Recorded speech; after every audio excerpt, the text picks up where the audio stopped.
itu rujukan SMA 1. Isinya simpel, singkat. Tuliskan dengan singkat masalah yang Anda dapatkan layanan bimbingan konseling. Jadi selama 1 tahun apa saja yang Anda dapatkan pelajaran kita sama Bapak? Tentang apa saja kegiatan kita? Langsung saja. Budaya itu tentang apa lagi? Budaya banding terus dan terus apa perbedaan?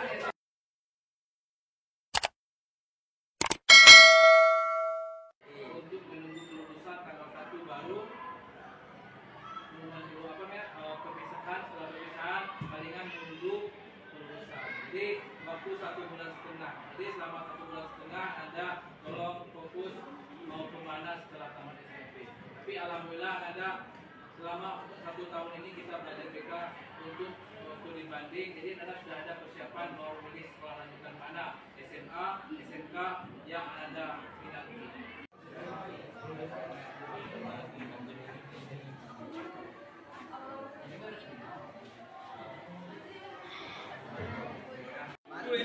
Nama pengisi dan mudah. Tulis di pojok kiri atas 9C, 9C di sini.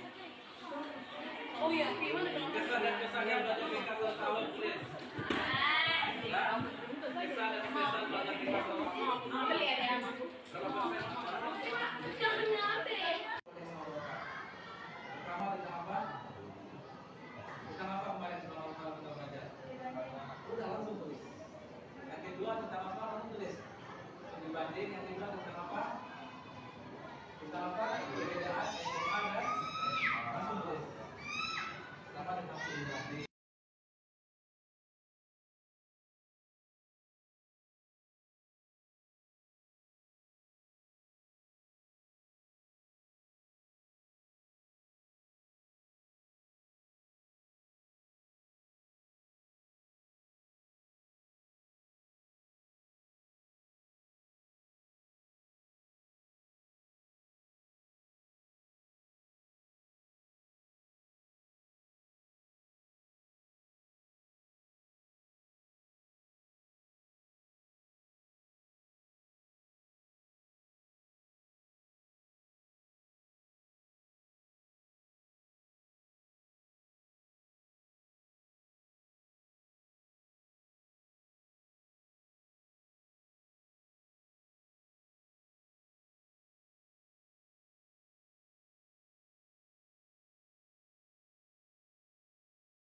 Saya Davana Prasolba dari kelas 9D.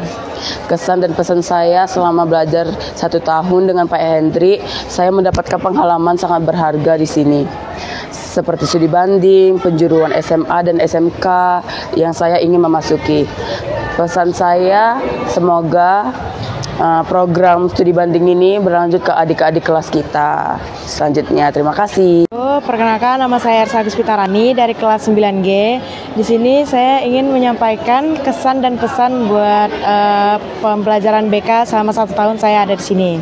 Nah, selama pelajaran BK saya mendapatkan apa itu perbedaan dari SMK dan SMA. Nah, di sini saya sudah sudah ikut studi banding 3 kali. Yang pertama ke SMK 1, ke SMK 4, dan ke SMA 1. Nah, untuk pemilihan SMK ke depannya. Nah, pesannya untuk adik-adik nanti yang mau naik ke kelas 9, semoga program ini terus berjalan untuk adik-adik yang mau naik kelas 9. Dan tetap semangat juga belajarnya. Perkenalkan, saya Gloria dari kelas 9E. Pesan saya dari belajar BK bersama Pak Hendri selama 1 tahun, saya mendapat kemudahan untuk memilih sekolah lanjutan karena program studi banding ini datang langsung ke sekolah. Dan kesan saya adalah semoga program ini masih berlanjut sampai angkatan selanjutnya agar yang lain juga dapat kemudahan seperti saya. Terima kasih. Solis lain, saya dari kelas 9D. Kesan saya belajar BK dalam 1 tahun ini, saya dapat mengerti perbedaan SMA dan SMK, program studi banding, dan saya berharap program ini berlanjut untuk adik-adik kelas 9 berikutnya. Wabarakatuh. Saya Latisha dari kelas 9I. Pesan dan kesan yang saya dapatkan selama belajar BK selama 1 tahun, mendapatkan perbedaan antara SMA dan SMK, mendapatkan program studi banding yang membuat saya dapat menentukan pilihan saya setelah tamat SMP, dan pesan saya untuk Pak Henry, semoga program studi banding ini tetap berlanjut sampai kelas 9 selanjutnya. Terima kasih. Assalamualaikum wabarakatuh. Nama saya Lana. Saya selama belajar ruang BK selama 1 tahun ini, saya mendapatkan pengalaman berharga, yaitu studi banding tentang SMK atau SMA. Pengalaman studi banding, saya bisa menentukan SMK atau SMA. Kesan saya untuk Pak Henry untuk melanjutkan program ini untuk kelas 9 selanjutnya.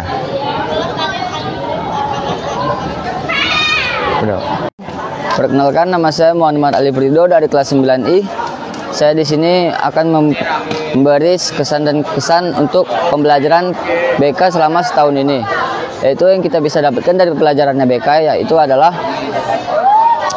perbedaan SMA dan SMK dan membandingkan SMA dan SMK. Dari setelah setahun ini kami belajar tentang pelajaran BK, dan kami bisa memilih sekolah yang kami inginkan, yaitu SMK atau SMA. Pesan dan kesan untuk pelajaran BK kedepannya adalah semoga program ini akan berlanjut sampai kelas 9 seterusnya dan sampai kapanpun itu. Sekian dari saya. Assalamualaikum warahmatullahi wabarakatuh. Warahmatullahi wabarakatuh. Saya Mustafa Zari, Koordinator Bimbingan Konseling SMP 20 Batam, ingin menyampaikan beberapa hal tentang evaluasi kegiatan studi tiru program bimbingan konseling SMP 20 Batam kelas 9. Yang pertama, ada 4 sekolah tujuan yang telah kami lakukan. Tujuan ke sekolah 4 sekolah itu berdasarkan hasil asesmen dari siswa-siswi kami. 1. Antusias dari siswa kami untuk melaksanakan kunjungan ini. Yang kedua, program ini sudah 2 tahun berjalan, dan alhamdulillah respon dari orang tua, anak, serta sekolah-sekolah tujuan kami sangat luar biasa. Dan semoga tahun kedepannya lebih baik lagi dan lebih mantap lagi. Mungkin itu yang ingin saya sampaikan. Assalamualaikum warahmatullahi wabarakatuh. Perkenalkan, saya Hendri Fadrizal, guru BK kelas 9. Dengan adanya evaluasi bimbingan non-konseling ini bertujuan untuk melihat sejauh mana pemahaman siswa terhadap layanan bimbingan dan konseling. Adapun tujuan layanan bimbingan konseling adalah penilaian ini dilakukan untuk melihat proses layanan yang diberikan kepada peserta didik, mereka bisa mengembangkan atau melihat potensi yang ada pada dirinya. Misalnya dengan adanya bimbingan karir yang saya lakukan selama 1 tahun kepada kelas 9, dan setelah melakukan bimbingan studi banding ke SMA dan SMK, sejauh itu akan saya berikan penilaian untuk melihat sejauh mana kemampuan mereka untuk melihat sekolah lanjutan dan penerapannya nanti setelah tamat dari SMP Negeri 20 Batam. Maka dari itu sangat penting sekali fungsi penilaian dalam bimbingan dan konseling untuk melihat program ini berjalan efektif atau tidaknya bagi perkembangan minat siswa. Sekian, terima kasih.